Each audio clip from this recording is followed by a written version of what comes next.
The iconic child star, Shirley Temple, was born on April 23, 1928. For 4 years during the Great Depression, this talented little girl remained America's #1 box office attraction.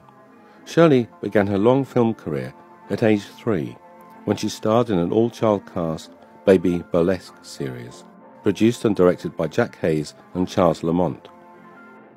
Lamont is widely credited with being Shirley's discoverer. During the 1930s, the Baby Burlesque short films screened regularly before the main feature. Commonly interpreted as innocent, fun-filled spoofs on leading actresses of the stage and cinema, the Baby Burlesque films are in fact replete with disturbing slapstick jokes and sly innuendos. As the leading lady, Shirley Temple frequently played a prostitute or nightclub performer. In Glad Rags to Riches, she was La Belle Diaperina, a dancer at the Lullaby Lobster Palace. In Wall Babies, Pipsqueak Shirley played the diaper-clad harlot Gloria. The toddler soldiers, hanging around Pete's Buttermilk Cafe, compete for her attention by presenting her with enormous lollipops. Titillating side entertainment is provided by the tap-dancing African-American boy who performs a slow striptease down to his underwear. Down on all fours, another toddler sits open-mouthed beneath an overturned baby bottle. A large sign in the background states, "Sour milk." When things go awry, Gloria comes to the rescue by pulling a rubber glove from her purse and attaching it to a keg of sweet milk.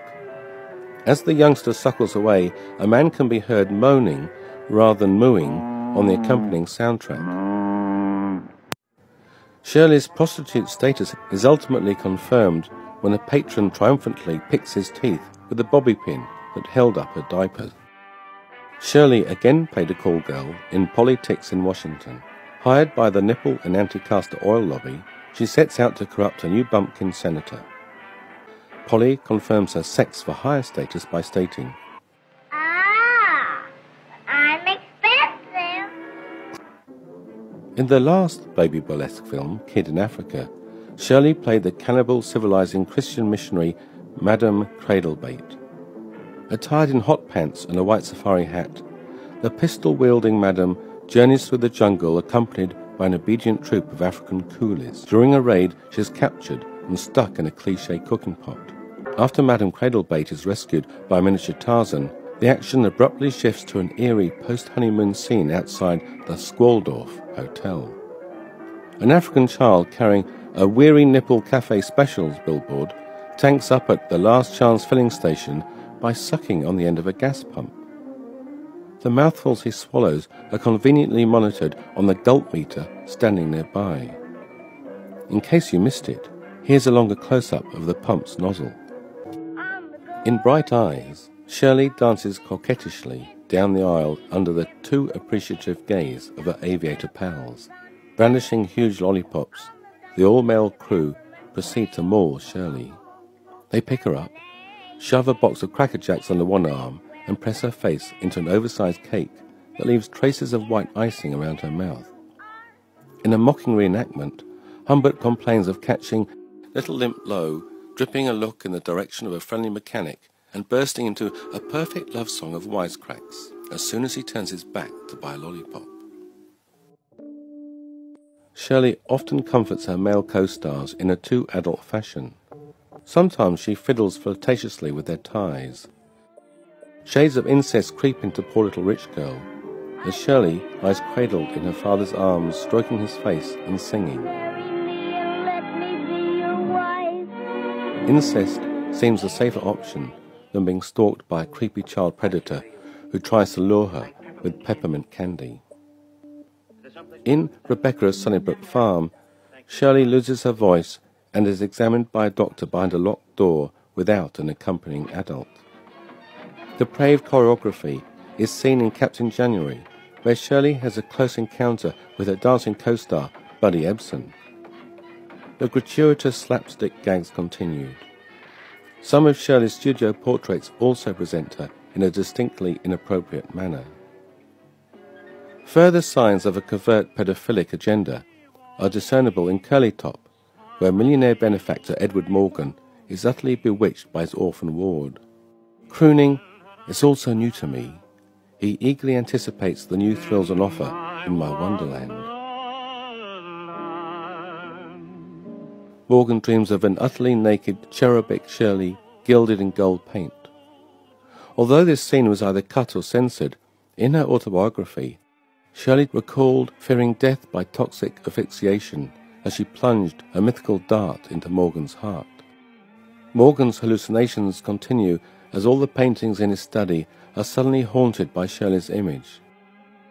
Why, we may ask, is Shirley's dress shorter at the back than the front as she pirouettes on top of the grand piano?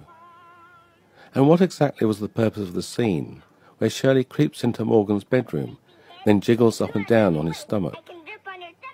At least Denmark had the sense to ban curly top for unspecified corruption upon its release.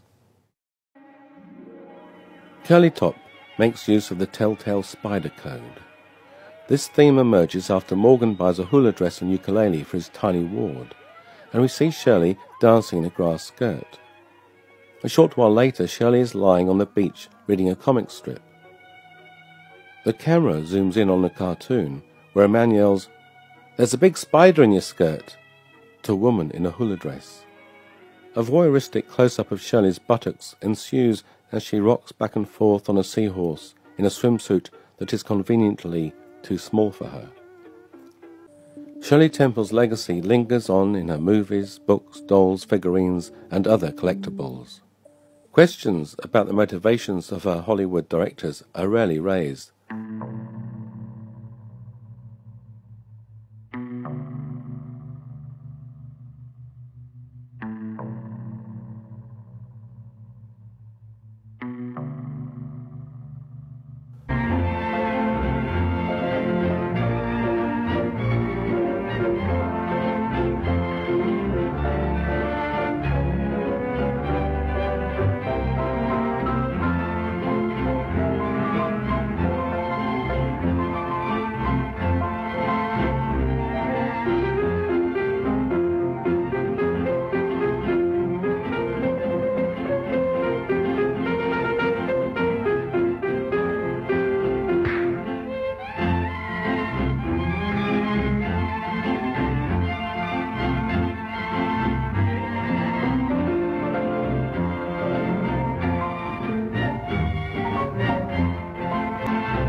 She's hot stuff. Ain't that right, baby? Absolutely no cupcake time. Hey, Grandpa! Whatever, baby. No. Gee, where's your dad?